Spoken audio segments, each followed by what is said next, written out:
এরপর প্রশ্ন হলো, আমি এক অসহায় মজলুম নারী, আমার স্বামী অস্বাভাবিক রাগ, সামান্য তুচ্ছ বিষয় নিয়ে রাগারাগি করে মারধর করে চুল টানাটানি করে। আমি যাতে আমার বাবা মাকে শেয়ার করতে না পারি সেজন্য সে বাইরে যাওয়ার সময় ফোন রেকর্ড অন করে রেখে যায়, অথচ সে মসজিদে নামাজ পড়তে চায়, পাঞ্জাবি পরে থাকে, সবার সামনে ফেরেশতা হয়ে থাকে, বোঝার কোনো উপায় নাই।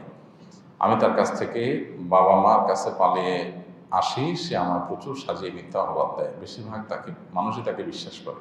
আমার কি করা উচিত? এখন আমার জন্য দোয়া করবেন। আমরা দোয়া করি আমাদের বোনকে আল্লাহ তাআলা মুক্তি দান করেন।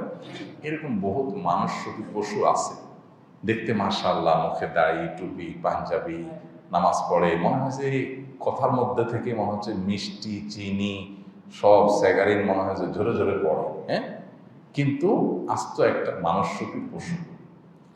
বাসার ভিতরে যারা আছে তাদের সাথে গালিগালাজ, আঘাত করা, মারধর করা, বকাঝকা করা, তিল হলে সেটাকে তাল বানানো, মিথ্যা অপবাদ দেওয়া, এরকম অনেকে করেন। আল্লাহ মাফ করুন। এই জাতীয় চরিত্র যদি কারোর থাকে, সে ব্যক্তি শুধুমাত্র আল্লাহর কাছে অপরাধী না, সে ভালো মুসলমান আল্লাহর খাতে হওয়ার কোনো সুযোগ তার নাই যদি তার চরিত্রটাকে সে সংশোধন না করে।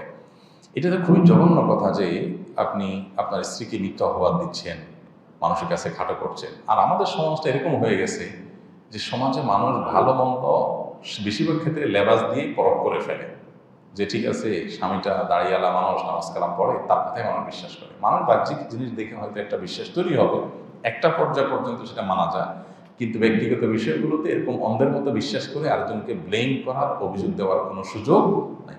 আমরা বেশিরভাগ মানুষই বিবেক বিবেচনা খরচ করি না, বিশেষ করে এই জাতীয় বিষয়গুলোতে আমরা চোখ বন্ধ করে দোষটা চাপাই দিই একজনের পরে। এখন যদি এই ঘটনা সত্য হয়, এই ভদ্রমহিলার কথা যদি সত্য হয়, তাহলে তাকে যারা দোষারোপ করছে কতটা অপরাধী হচ্ছে। একজন নির্দোষ মানুষকে দোষারোপ করা কতটা অপরাধ জানেন?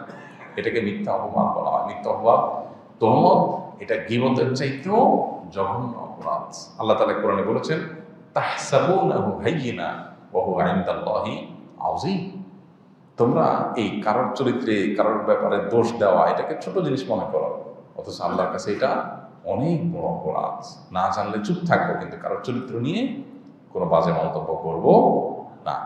অনেক সময় দেখা যায় এই সমস্ত মেয়েরা বাবার বাড়িতে কোনো জায়গা পায় না, মনে করে যে তাদের জামাইটা ফেরেশতা, কারণ সে ফেরেশতা সাজতে পারে, নাটক করতে পারে।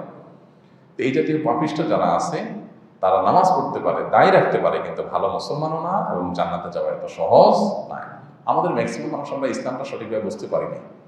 খাদ্য মজুত করতেছেন, কৃত্রিম সম্পদ সৃষ্টি করতেছেন, ভেজাল করতেছেন ব্যবসায়, আবার মাশাআল্লাহ এই লম্বা দাড়ি, মাথায় টুপি, কপালে দাগ পড়ে গেছে। উনি ওমরাও করেন, উনি হজও করেন, হাজির সাহেব মানুষ, প্রায় সময় টিভিতে আপনারা দেখেন, আছে না নাই?